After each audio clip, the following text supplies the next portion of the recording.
Hi ಎಲ್ಲ ವಿದ್ಯಾರ್ಥಿಗಳೇ. So ಎಲ್ಲ ಒಂದು ಕೆ ಸಿ ಟಿ ಸ್ಟೂಡೆಂಟ್ ನಿಮಗೆಲ್ಲರೂ ಕೂಡ ಗೊತ್ತಿರುವ ಹಾಗೆ ಇನ್ನೇನು ಓಕೆ ಏನಪ್ಪ ಅಂದರೆ ನಿಮ್ಮ ಕೆ ಸಿ ಟಿ ಕೌನ್ಸ್ಲಿಂಗಲ್ಲಿ ಸ್ಟಾರ್ಟಿಂಗಲ್ಲಿದ್ದೀರಾ.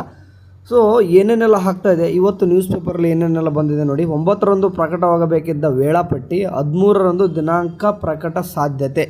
ಸೊ ಅಂದರೆ ಒಂದು ಶೆಡ್ಯೂಲ್ ಅನ್ನೋದು ಬಿಡ್ತಾರೆ ನಿಮಗೆ ಪ್ರೀ ರೌಂಡ್ದು ಕೆ ಸಿ ಟಿ ಸ್ಟೂಡೆಂಟ್ಗೆ. ಆ್ಯಂಡ್ ನೀಟು ಸ್ಟೂಡೆಂಟು ಕೂಡ ಕೆ ಸಿ ಟಿ ಬರೆದಿತ್ತಂತಂದರೆ ಕೆ ಸಿ ಟಿ ನೀಟ್ ಎರಡೂ ಕೂಡ ಪಾರ್ಟಿಸಿಪೇಟ್ ಮಾಡ್ತಾರೆ ಅಂತಂದರೆ ನೀವು ಕೂಡ ಪಾರ್ಟಿಸಿಪೇಟ್ ಮಾಡ್ಬೋದು. ಇಲ್ಲ ನಾನು ನೀಟ್ ಅಷ್ಟೇ, ನಂಗೆ medical and AYUSH and dental ಈ ಥರ ಕೋರ್ಸ್ ಯಾವುದೇ ಕೋರ್ಸ್ಗಳಿದ್ದಾವೆ ಆ ನೀಟ್ ಕೋರ್ಸ್ಗಳಿಗೆ ಮಾತ್ರ ಪಾರ್ಟಿಸಿಪೇಟ್ ಮಾಡ್ತೀರ ಅಂತಂದರೆ ನೀವು ಸ್ಕಿಪ್ನ ಮಾಡಬಹುದು, ಏನೂ ಕೂಡ ವರಿ ಮಾಡುವಂಥ ಅವಶ್ಯಕತೆ ಇಲ್ಲ. ಸರಿ, ಸೊ ಮುಗಿಯದ ಸೀಟ್ ಮೆಟ್ರಿಕ್ಸ್ ಕೌನ್ಸ್ಲಿಂಗ್ ವಿಳಂಬ ಅಂತಂದು ಹಾಕವ್ರೆ, ಡೈರೆಕ್ಟರ್ ಕೂಡ ಕೊಟ್ಟವ್ರೆ. ಸೊ ಇಲ್ಲಿ ಯಾಕೆ ಇಷ್ಟೊಂದೆಲ್ಲನೂ ಕೂಡ ಅಷ್ಟನ್ನು ಕೂಡ ಒಂಥರ ಲೆಂದಿ ಇದೆ. ಸೊ ಅಷ್ಟೊಂದು ಏನು ಓದುವಂಥ ಅವಶ್ಯಕತೆ ಇಲ್ಲ. ಸೊ ಏನಂತಂದರೆ ಜಸ್ಟ್ ನಮ್ಮ ಡೈರೆಕ್ಟರ್ ಕೂಡ ಏನೇನು ಮಾತಾಡಿದಾರೆ ಅದನ್ನಷ್ಟೇ ಓದಿ. ಸೀಟ್ ಮ್ಯಾಟ್ರಿಕ್ಸ್ಗಾಗಿ ಕಾಯುತ್ತಿದ್ದೇವೆ, ಅಂತಿಮವಾದ ತಕ್ಷಣವೇ ಕೌನ್ಸಿಲಿಂಗ್ ಪ್ರಕ್ರಿಯೆ ವೇಳಾಪಟ್ಟಿ ಪ್ರಕಟಿಸುತ್ತೇವೆ. ಸೊ ಅವ್ರಿಗಿನ್ನೂ ಕೂಡ ಸರಿಯಾಗಿ ಸೀಟ್ ಮ್ಯಾಟ್ರಿಕ್ಸ್ ಏನಪ್ಪ ಅಂದರೆ ಕೆಗೆ ಬಂದಿಲ್ಲ. ಸೊ ಹೊಸ ಕಾಲೇಜುಗಳನ್ನು ಹೊರತುಪಡಿಸಿ ಹಳೆಯ ಕಾಲೇಜುಗಳ ಸೀಟ್ ಮ್ಯಾಟ್ರಿಕ್ಸನ್ನು ವೈದ್ಯಕೀಯ ಶಿಕ್ಷಣ ಇಲಾಖೆಗೆ ಕಳುಹಿಸಲಾಗಿದೆ. ಸೊ ಉಳಿದ ಸೀಟ್ಗಳನ್ನು ಶೀಘ್ರವೇ ಗೊಳಿಸಲಾಗುತ್ತದೆ.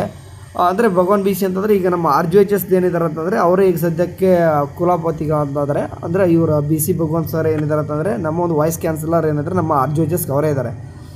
ಸೊ ಯಾಕಂದರೆ ನಮ್ಮದು ಕೂಡ ಅದರಲ್ಲಿ ಬರ್ತಕ್ಕಂಥದ್ದಲ್ವ, ಸೊ ಹಂಗಾಗಿ ಹೇಳ್ತಾ ಇದ್ದೀನಿ. ಸೊ ನಮ್ಮ ಪ್ರಸನ್ನ ಅವರು ಮತ್ತು ಎರಡೂ ಕೂಡ ಹೇಳೋ ಕಾರಣ ಎರಡೂ ಕೂಡ ನೋಡಿದರೆ ಕಂಪ್ಲೀಟಾಗಿ ಏನಂತಂದರೆ ಸೀಟ್ ಮ್ಯಾಟ್ರಿಕ್ಸ್ ಅನ್ನೋದು ಕರೆಕ್ಟಾಗಿ ಆಗಿಲ್ಲ.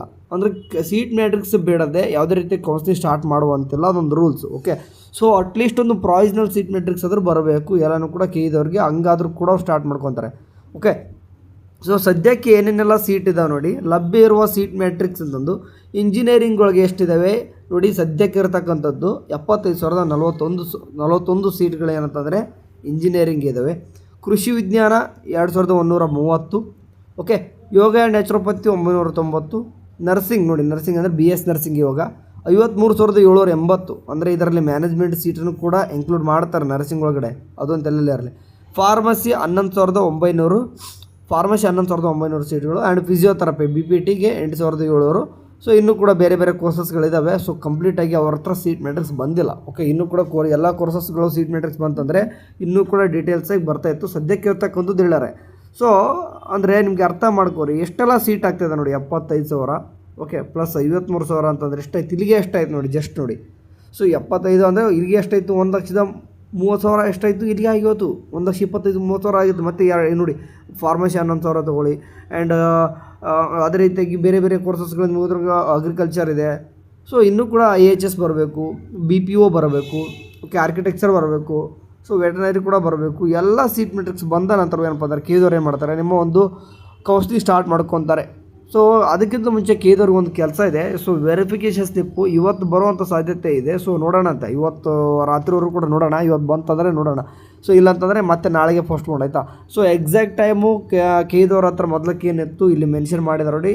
ಕೌನ್ಸಿಲಿಂಗ್ ಸ್ಟಾರ್ಟ್ ಮಾಡ್ತೀವಿ ಅಂತಂದು ಆ್ಯಸ್ ಮೆಡಿಕಲ್ ಏನಿದ್ದಾರೆ ಮಿನಿಸ್ಟ್ರಿ ಹೇಳಿದಾಗೆ. ಸೊ ಶಿಕ್ಷಣ ಫಿಸಿಕಲ್ ಎಜುಕೇಷನ್ ಮಿನಿಸ್ಟ್ರಿ ಹೇಳಿದ್ರು June 10ಕ್ಕೆ ಸ್ಟಾರ್ಟ್ ಮಾಡ್ಕೊತೀವಿ ಕೌನ್ಸಿಲಿಂಗ್ ಅಂತಂದು.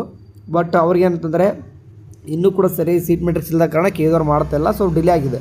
ಸೊ June 10ಕ್ಕಾಗೋದು ಸದ್ಯಕ್ಕೆ. ಇವಾಗ ನೋಡಿ ಶೆಡ್ಯೂಲ್ ಬರೋದು ಹೇಳ್ತಾ ಇರೋದು. ಶೆಡ್ಯೂಲ್ 13ಕ್ಕೆ ಬಂದರೆ ಸೊ ಅಂದರೆ ಸೀಟ್ ಮೆಟ್ರಿಕ್ಸು ಬಂತು, ವೆರಿಫಿಕೇಷನ್ ಸ್ಲಿಪ್ಪು ಕೂಡ ಬಂತು, ಸೊ ಎಲ್ಲನೂ ಕೂಡ ಬಂತಂದರೆ ಆಪ್ಷನ್ ಎಂಟ್ರಿ ಯಾವ ಡೇಟಿಂದ ಯಾವ ಡೇಟ್ವರೆಗೂ. ಸೊ ಅಂದರೆ ಒಂದು ಶೆಡ್ಯೂಲ್ ಬರುತ್ತೆ ಕಂಪ್ಲೀಟಾಗಿ ಡೀಟೇಲ್ಸಾಗಿ. ಫಸ್ಟಕ್ಕೆ ನೋಡಿ ಸೀಟ್ ಮೆಟ್ರಿಕ್ಸ್ ಯಾವ ಡೇಟ್ ಬಿಡ್ತೀವಿ, ಫೀ ಸ್ಟ್ರಕ್ಚರ್ ಯಾವ ಬಿಡ್ತೀವಿ, ಆಪ್ಷನ್ ಎಂಟ್ರಿ ಯಾವ ಬಿಡ್ತೀವಿ, ಆ್ಯಂಡ್ ಪ್ರೀ ರೌಂಡ್ದು ಮಾಕ್ ರಿಸಲ್ಟ್ ಯಾವ ಬಿಡ್ತೀವಿ, ಆ್ಯಂಡ್ ಮತ್ತೆ ನಿಮಗೆ ಅಂದರೆ ಮಾಡಿಫಿಕೇಷನ್ ರೀಅರೇಂಜ್ ಮಾಡಲಿಕ್ಕೆ ಯಾವಾಗ, ಆ್ಯಕ್ಚುಲ್ ಅಲಾಟ್ಮೆಂಟ್ ಯಾವಾಗ, ಇದನ್ನೆಲ್ಲನೂ ಕೂಡ ಕೇದವ್ರ ಹತ್ರ ಏನು ಮಾಡ್ತಾರೆ ಅಂತಂದರೆ ಒಂದು ಶೆಡ್ಯೂಲ್ ಮೂಲಕ ಬಿಡ್ತಾರೆ. ಅದು ಶೆಡ್ಯೂಲ್ ಬರೋದು 13ನೇ ತಾರೀಕು ಆಗುವ ಸಾಧ್ಯತೆ ಅಂತ ಹೇಳ್ತಾರೆ. ಆ ಥರ ಒಂದು ಶೆಡ್ಯೂಲ್ ಬರೋದು ಆಯಿತಾ. ಸೊ ನೋಡೋಣಂತೆ ಏನೇ ಆಗಲಿ. ಇವಾಗ ಸದ್ಯಕ್ಕೆ ವೆರಿಫಿಕೇಷನ್ ಸ್ಲಿಪ್ಗೋಸ್ಕರ ವೇಟ್ ಮಾಡ್ತಾ ಇದ್ದೀವಿ. ಅದಕ್ಕಿಂತ ಮೇನ್ ಇಂಪಾರ್ಟೆಂಟ್ ಥಿಂಗ್ಸು ನೀವು ಕಾಲೇಜ್ ರೆಡಿ ಮಾಡ್ಕೋಬೇಕು. ನಾನು ಪದೇ ಹೇಳ್ತಾ ಇರ್ತೀನಿ ಕಾಲೇಜ್ ರೆಡಿ ಮಾಡ್ಕೊಳ್ಳೋದು ಯಾವ ರೀತಿ ಅಂತಂದು. ಸೊ ನೋಡಿಲ್ಲ ಅಂತಂದರೆ ಕಮೆಂಟ್ ಬಾಕ್ಸಲ್ಲಿ ಒಂದು ವಿಡಿಯೋ ಹಾಕಿರ್ತೀನಿ ಯಾವ ರೀತಿ ಕಾಲೇಜ್ ರೆಡಿ ಮಾಡ್ಕೋಬೇಕಂತ, ಅದನ್ನು ನೋಡ್ಕೊಳ್ಳಿ.